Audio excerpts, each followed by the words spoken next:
they may have been beat up if they came and bragged about it. And of course, after that happened, we didn't have much respect for Nathan, and I don't think I even spoke to Nathan after hearing about that.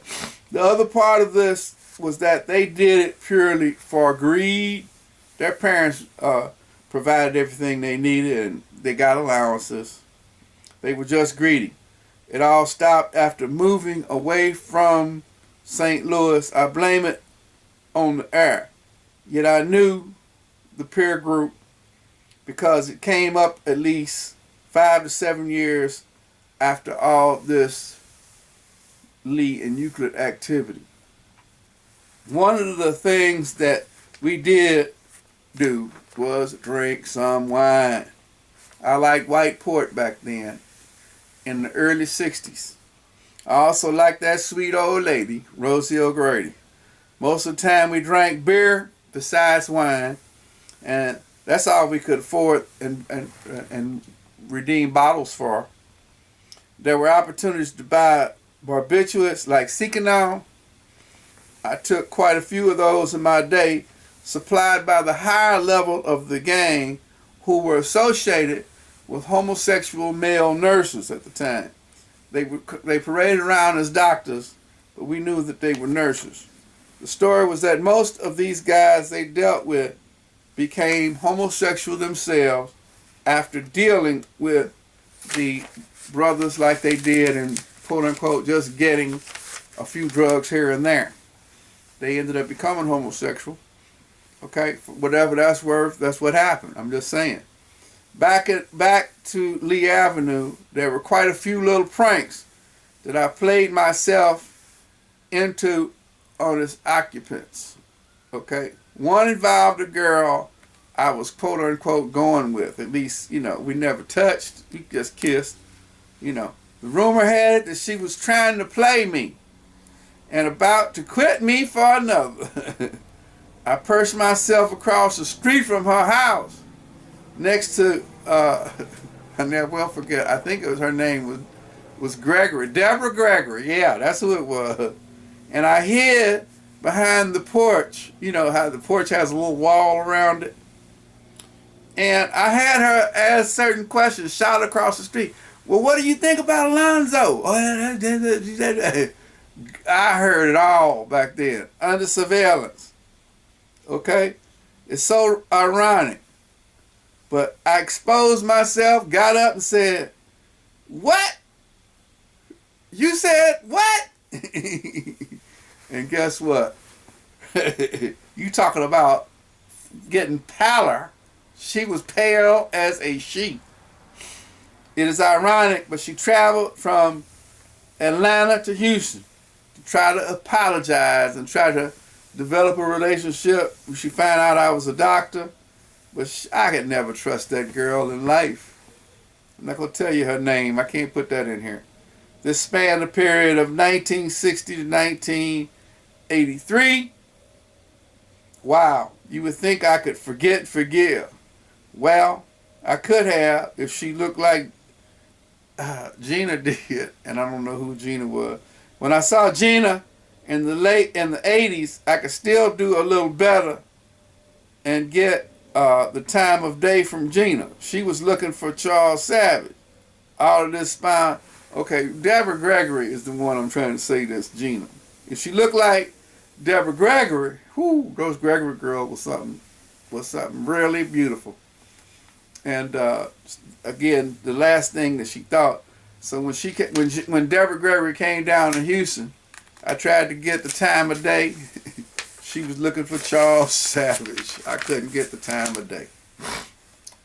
It was Wesley House, and I'm really kind of bouncing around in terms of time, that I experienced a well-balanced degree of street knowledge. Not crime, just we learned how to shoot craps down there, learned how to shoot the hoop, things like that. I can remember white students calling us animals even when they thought we were out of ear's reach. It did not matter at that time that somebody had already urinated in our little playhouses. This is what they were talking about. In the jungle gym, the bathrooms were locked up. We were every bit of 8 or 9 and probably possibly younger than that. Because, like I said, we moved over on Lee at age 6. But we realized that they were a threat. And at that time, also, there were good and bad white people. Bob Schultz was a very good person. He supervised the business hours of the yard and the inside with the administrative help of Mrs. Mary, who happened to be black. This was all under Wesley House. There was never a negative word spoken about Wesley House. I can remember Ed, who used to take us down on the inside. He'd help us, a brother would help us learn how to do woodwork. I still have a chopping board that I made every bit of 60 years ago and getting close. We also worked with leather. We worked with steel. We felt good about ourselves and our race as creators, inventors, with a purpose. This would come years before any black movement occurred. Yes, there was people down there, and I mentioned the one that came up later at the black political convention and some of the other conventions who I knew had to be FBI. He was down there too. I can't remember his name right now. In addition to crafts and activities, Wesley House arranged for summer camp visits for 2 weeks each.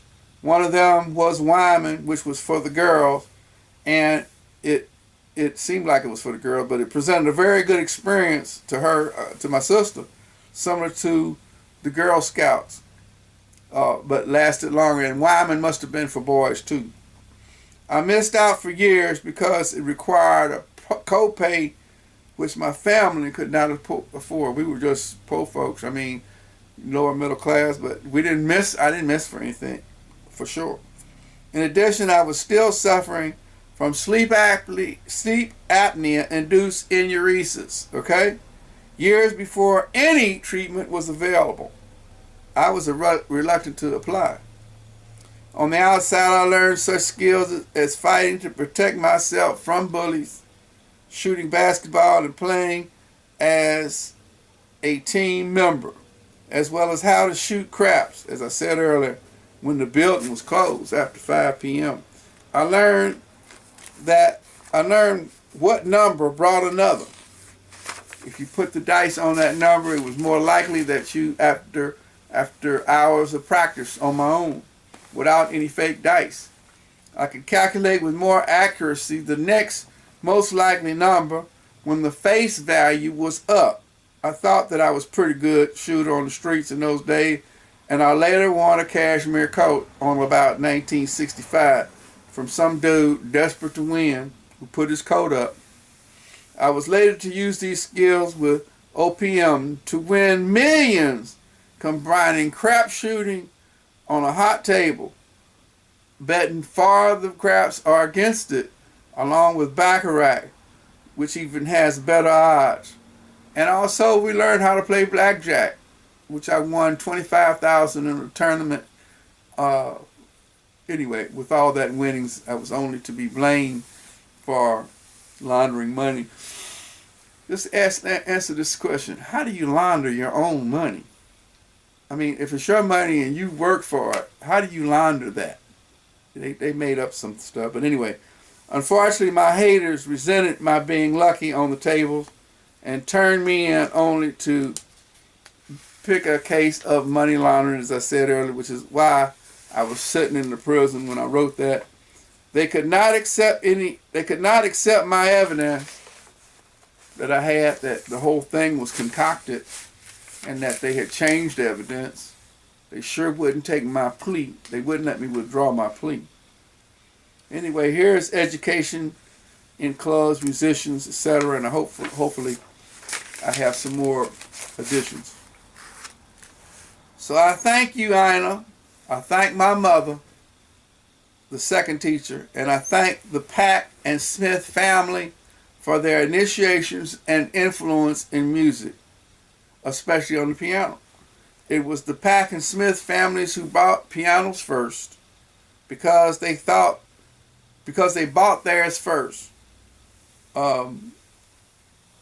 there would not be any way that my mother would allow, us to be that far behind in missing opportunities of any sort. So it may have taken another year or so, but before we knew it, she had financed a piano for us, my sister and myself.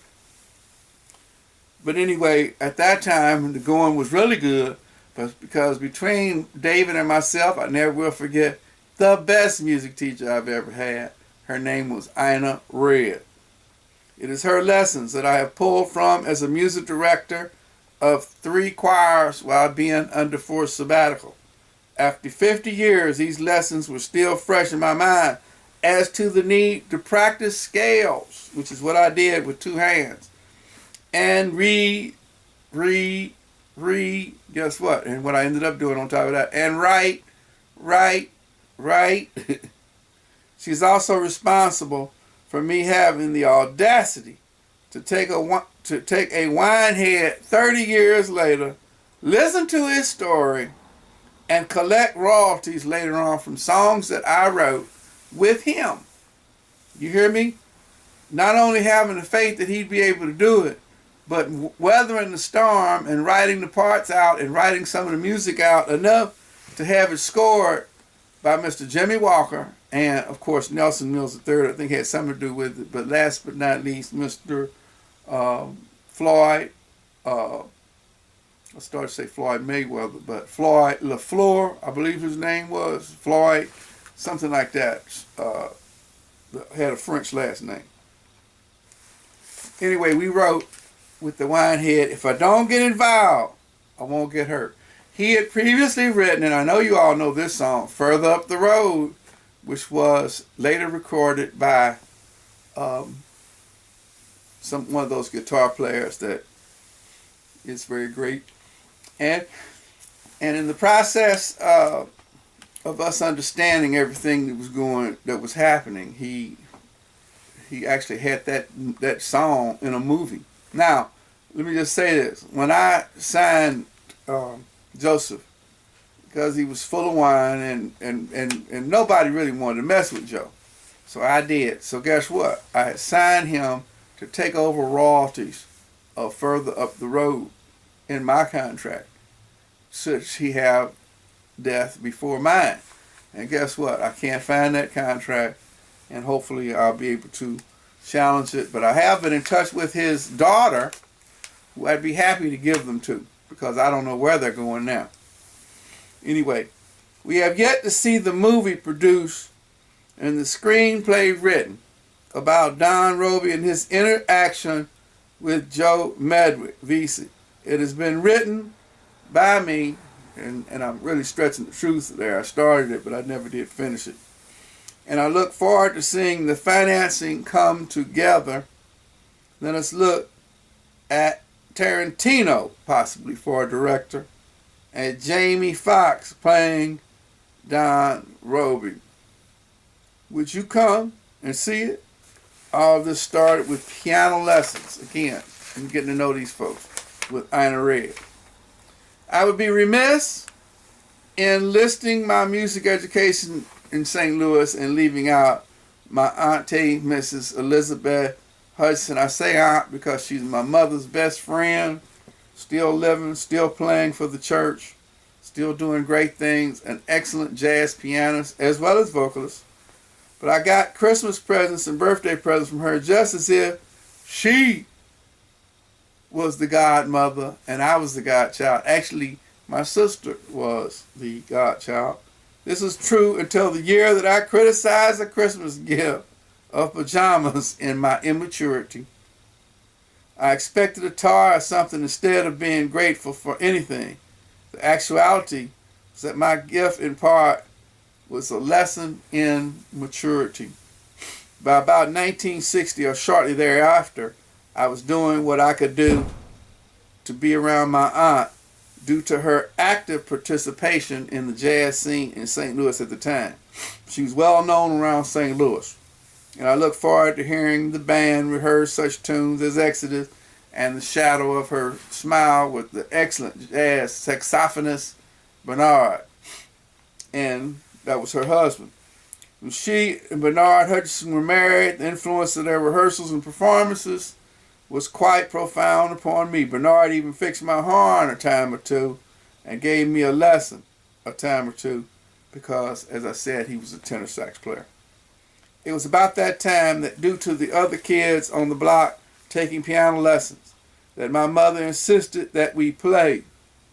When I say, I mean my sister and myself. We took lessons from Anna Red, who I still remember as a teenager and nice and good at teaching. That was until her folks broke up, got a divorce, and she moved. Before she left, I was playing tunes like the Hungarian Dance No. 5, which I still remember to this day. We were allowed to keep taking lessons, but we had to walk about 6 miles, it seems like, to get to the lesson teacher. By the time we got there, expecting to be treated like Anna did, we were badly disillusioned. This teacher hit our fingers with a ruler for not practicing our missing notes that were in the music. I began to sneak out from the house. Here we go. I think this is correct. That's the end of the music. I began to sneak out from the house to sit in over in East St. Louis in about 1966 or 67. I began to grow a little hair on my face, and with a long cashmere coat that I had won in the crap game I mentioned earlier, and my big brim hat, and an attitude of a young cat. Nobody ever messed with me. Nobody asked for identification, and nobody worried about my age. It's at Little Richard's that I could sit in and play jazz as well as gamble in the back room, shooting craps where they cut 6 and 8. Y'all know what I'm talking about. I had no desire to shoot craps even if I could play, but I knew that the odds were stacked against me. Never even thought about playing in that game. But I did shoot every now and then. Little Richard was in Brooklyn, Illinois, and was clean as a whistle. I never even heard anyone get loud. I never saw a fight. I never even heard anyone use any curse words. The jazz in the company was nice from my early years all the way through my college years. I gambled with Albert King more than once over there, as well as heard him play more than once. He was a fine gentleman. If I had any sense, I would have asked him to play in his band, but I was a jazzaholic, okay? I was a jazzist, I should say. Only was interested in jazz. Anyway, I was a jazz purist snob, and that may have been an opportunity to pass up. Willie Aiken was on the bandstand most of the time, as I recall, usually with Sonny Hamp on drums and John Mixon on bass. I cannot recall who was on keys. It could have been Richard Martin on guitar. I do remember Sonny Hamp saying this: "Don't get up here and practice. If you don't know the tune, do not get up here." So I learned the standard songs in most of the keys at home. It was required. I did not want to be branded as a slipshod musician. I was there for education, but not for a whipping. I also sat in at the Club Matador and the Blue Note, which was on State Street. David Hines provided much education and help for us coming up.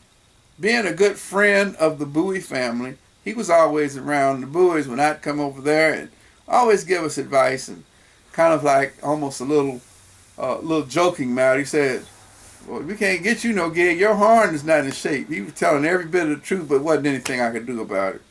He later did get me gigs. It was he who recommended another horn for me when he saw the condition of my baritone sax while playing in the Mecca band, which I could barely get the notes out, in 1968. It took a well-functioning horn to play tunes such as Lazy Bird and Blue Train. not to mention Moment's Notice.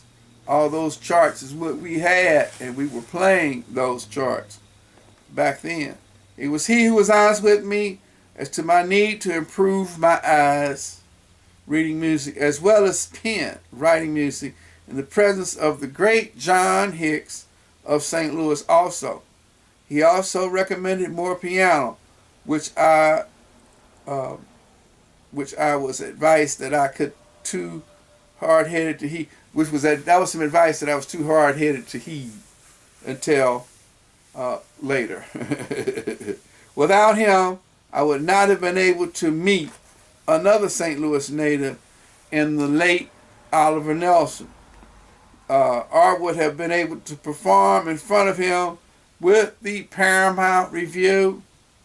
Again, a spectacular musician.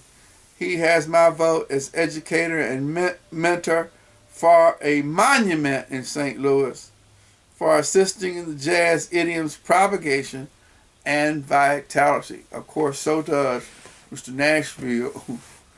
So does Overby at Beaumont. Very great men who dedicated their lives to music education. And I mean, seriously, Mr. Nashville, when I was in the summer band, would take out his music and learn and write the whole tune for the whole orchestra at the time, our marching band, overnight. That's how great he was.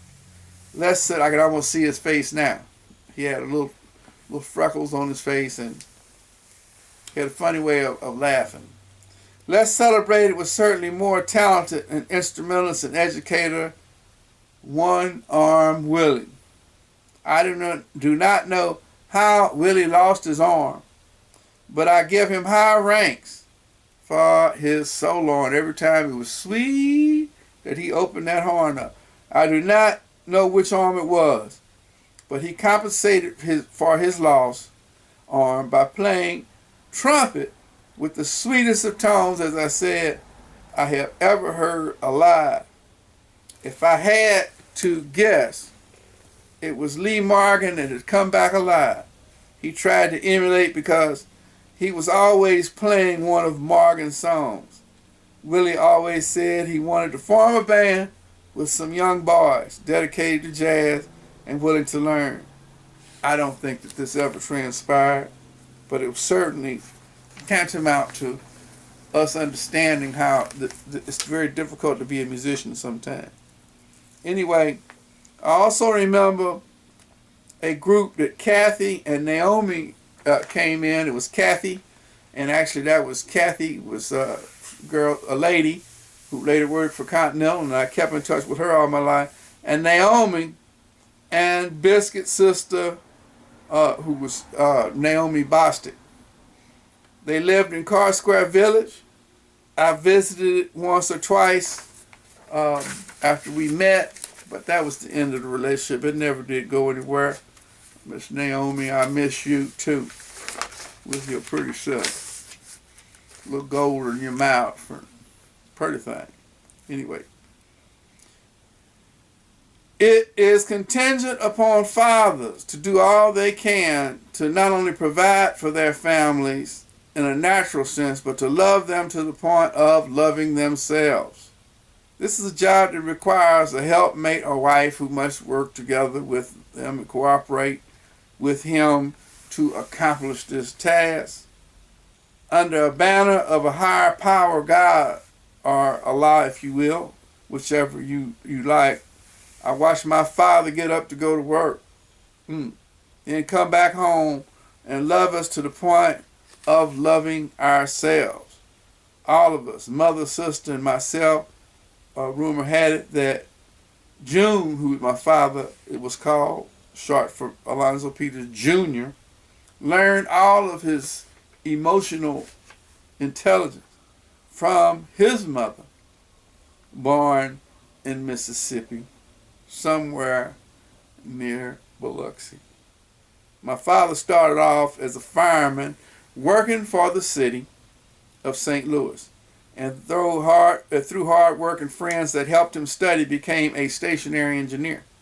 I learned later that the job of fireman was to keep the fire going in order to maintain adequate combination of heat and the steam that it produced to pull the turbines and to make it work through provided generators to power city buildings such as hospitals and such as Pruitt-Igoe. I can remember him studying in the basement of our house in North St. Louis. To graduate from the fireman stage to the stationary engineer stage, brothers coming down there and teaching each other. And at that time he had two jobs, one of them working for the city, and the other is where he started a business called Midland Mirror and Glass Company, which was operated by both he and my mother. And basically, I can never remember him having displaced hostility towards his family, although he was going through a lot. He was not built this way, although he used to box. He didn't have an anger problem. In fact, I can remember only going to the park, learning how to build, learning the business activities that we did, my sister and I. Although he had this attitude of gratitude that was inbred and on automatic pilot, he did not go to church a lot. Although raised Islam, he was converted after his marriage to my mother and attended First Baptist in St. Louis when he could. His attitude towards tolerating the people that he knew went to church, and they were sometimes still come out acting like a devil. That's what he used to say. He didn't want to go to church and join the group who sometimes would say that they were going to church and go to church and then come out acting like a devil. That's what basically I was writing here. I never knew how true this was about the tares amongst the wheat until my case came up 40 years later, or some years later. There was wisdom in the economy of the time he had.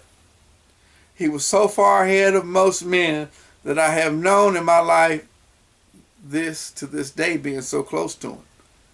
I feel he was an angel sometimes sent to just our family. And you know what? Everybody in the whole neighborhood thought that. You could ask them to this day. Those who were alive that remember him when they had a confectionery over on Taylor, etc. When I get the words to say that are not offensive, I will tell you about his suffering and what he had to endure to do to keep his family, what he had to endure to keep his family together. Until the correct time of writing, the correct time of writing, use your imagination to finish the story as you will. My Uncle Max died from prostate cancer after what I believe was a misdiagnosed case and mismanaged case. His urologist was much too apologetic when I saw him after he found out I had graduated from medical school, and after meeting him in the the hallways and the byways, etc. Of course, I didn't go to urology, but anyway, my father, who was the youngest brother, had a PSA that shot up to 14 on his PSA, prostate specific antigen. Yet, although equivocal as to being positive for cancer at times, it turned out only to be hypertrophy during the entire time. And I say hypertrophy meaning prostatic